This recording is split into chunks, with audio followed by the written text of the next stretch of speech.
On today's journey, I'm documenting Fort Washington. Let's talk a little bit about the history. Why did it decay? What's going on now? How do I like exploring this place and how did I feel? All this information will be labeled throughout the video, along with some live sounds and old pictures from this location. Let's dive into the video.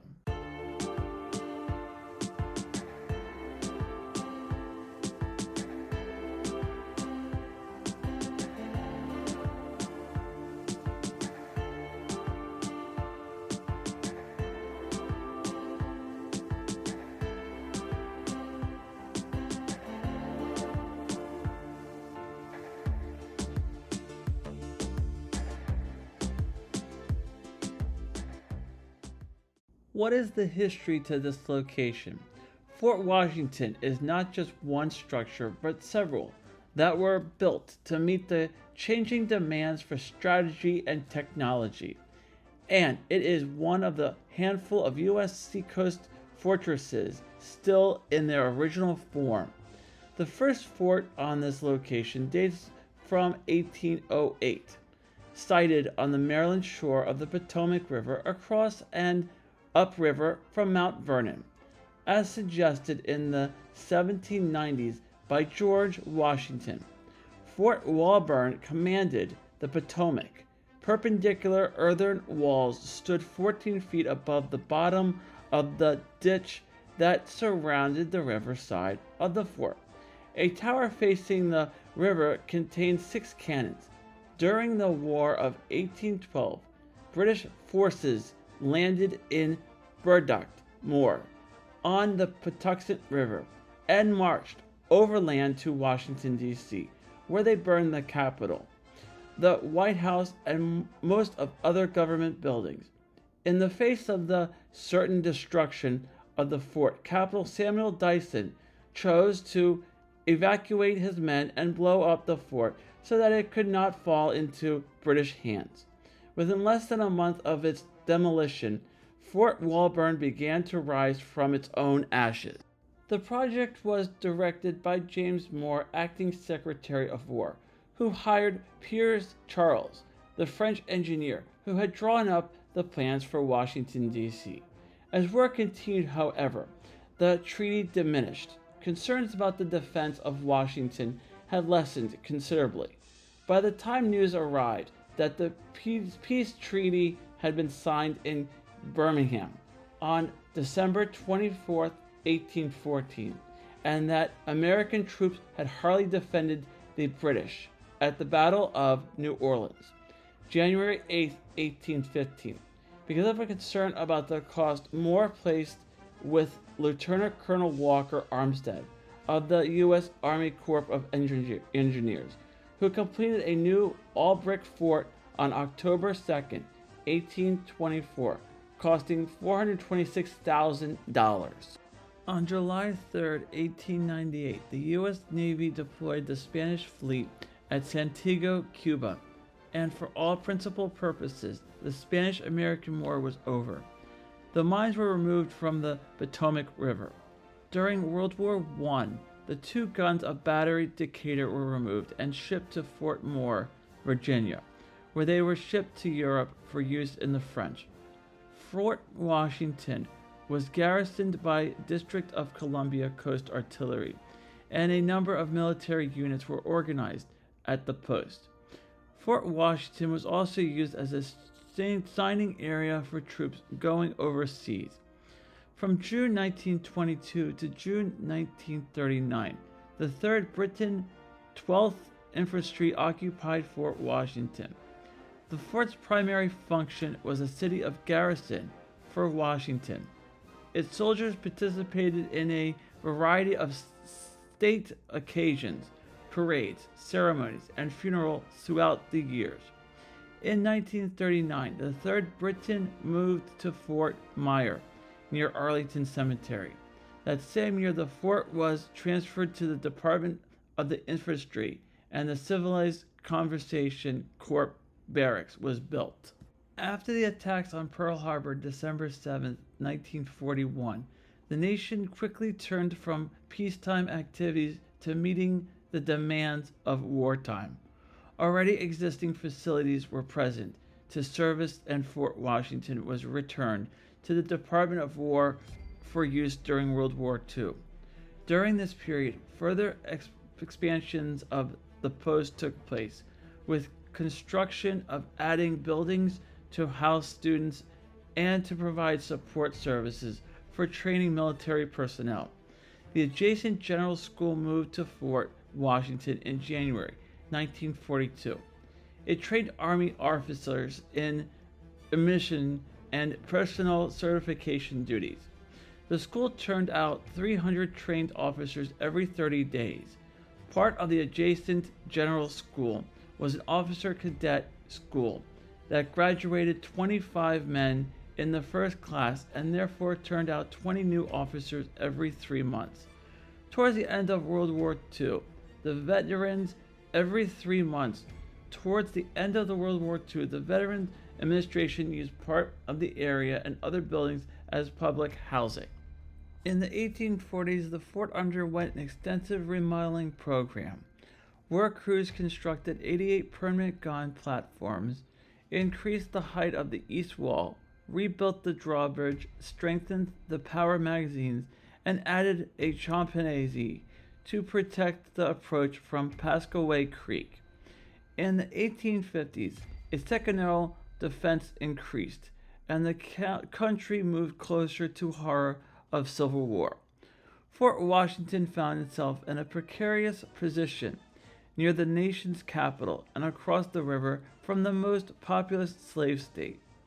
On January 1st, 1861, Secretary of the Navy Isaac Truce issued an order for the defense of the capital. The task of putting the defense in order fell to the Army Engineer Office, Lieutenant George Washington Curtis Lee, son of Colonel Robert E. Lee. By early May 1861, both Lee would resign their commissions in the U.S. Army and offered their services to their home state, Virginia. For a time, Fort Washington was the only defense for the national capital, and it was virtually important for the controlled movements on the river. Quickly, however, Major General John G. Barnard of the Corps of Engineers directed the building of a string of 68 enclosed earthen forts and batteries to protect all approach to Washington. Remnants of some of these defenses can still be seen today. In 1872, the United States Army constructed a new gun position. In 1896, work on 8 concrete batteries began near the old fort. Land was purchased and similar installations were built directly across the Potomac. In April 1898, the USS Maine exploded in Havana Harbor, and the United States became engaged in a Spanish-American War. Up to this time, work on the entire coastal defense system had been slow, and only a few of the gun batteries were completed. Work began immediately so that any possible attack by Spanish warships could be met. Electricity and phones were installed in the batteries, and a minefield was also laid down in the Potomac, the only time this was ever been done. In 1946, the fort reverted to the Department of Interior. Since that time, it has been a public park commending the long history of coastal fortifications and serving as a recreational area for history buffs, naturalists, and other park and visitors.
Why is Fort Washington slowly decaying?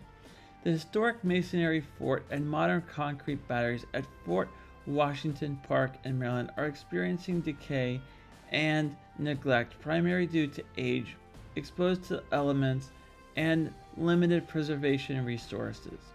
The National Park Service, NPS, manages the site and is working on various preservation projects, but some structures continue to deteriorate.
Here.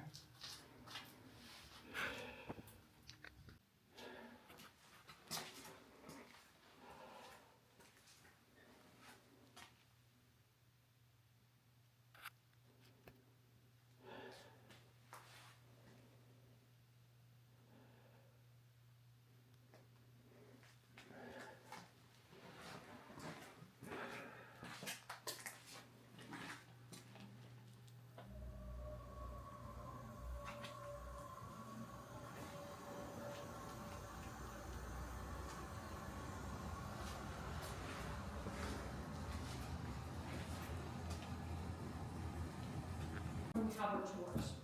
You have two. Yeah. So this is your tour here. Yeah, I mean, but you can join in actually. Yeah, that's easy. We're kind of in the middle of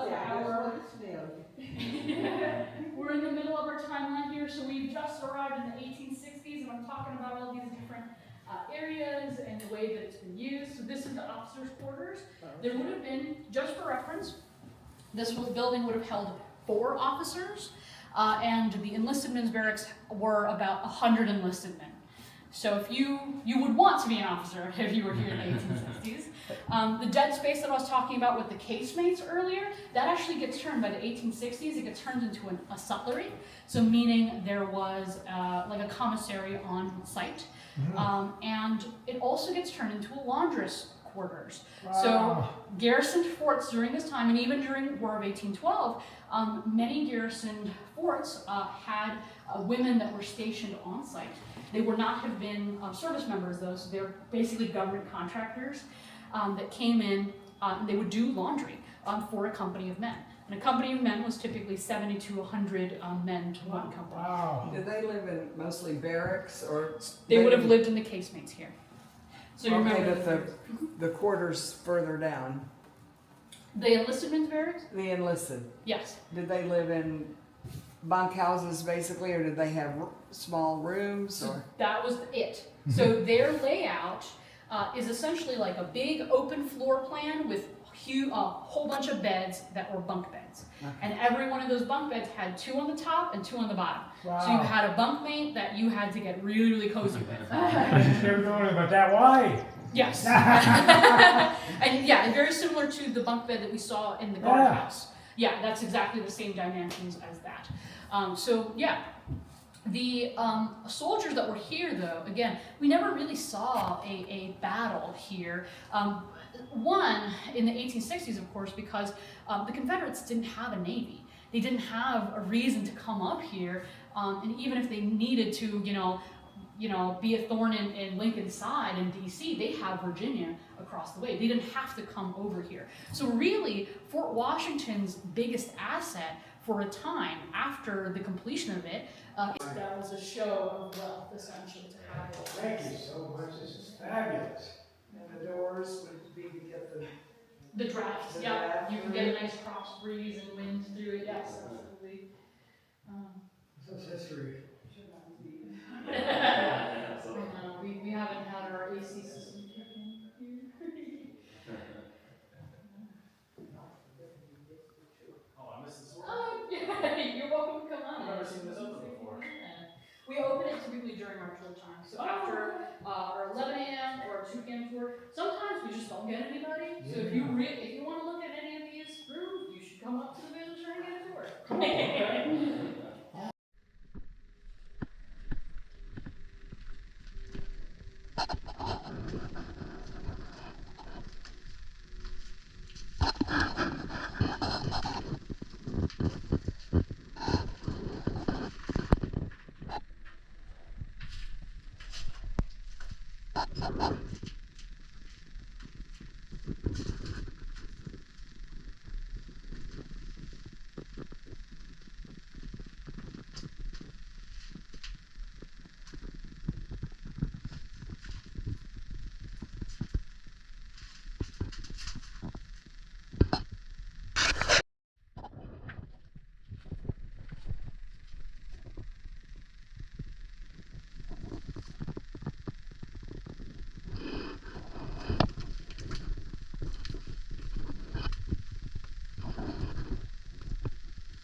I didn't know this was even here, this one.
What's going on now? The park, now a National Park Service site, features a 19th century fort with impressive Potomac River views and is a popular spot for recreational like hiking, picnicking, and historic tours. The surrounding area is a large residential community with a rich history linked to the fort. The life of a Civil War era soldier is portrayed throughout Fort Washington. Many living history programs. Park interpreters and volunteers dressed in authentic U.S. Army uniforms recreate the life of a 19th century military garrison. They load and fire muzzle-loaded weapons and cannon, talk about the everyday life of enlisted men and officers in their respective quarters on the parade grounds, and conduct the ceremonies of military life. They also discuss the difference between smoothbore and rifle artillery, and explain the significance in rifle artillery that the Fort Washington. These living history programs take place only at Pacific times.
There's a boat in here.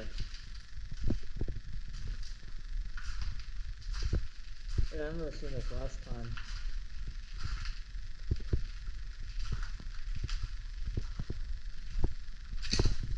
Ow. That hurt.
How did I like exploring this place and how did I feel? It was so cool. I was able to get a tour of this place. It's so cool to explore forts. I felt very safe here. This fort has a nice view of the Patapsco River. It looks old, but it has a lot of history to it. They even let me check out some other abandoned stuff here that other people don't get to see. Now that was cool.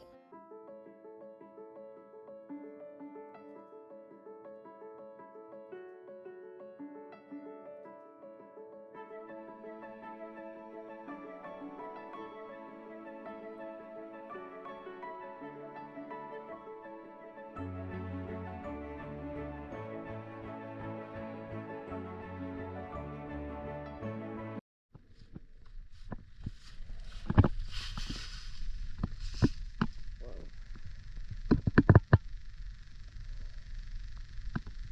Uh-oh. It's all rotting.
Thank you for watching my video. Make sure you like the video, subscribe to my channel, and lastly, don't forget to hit the notification button so you'll know when new videos get released.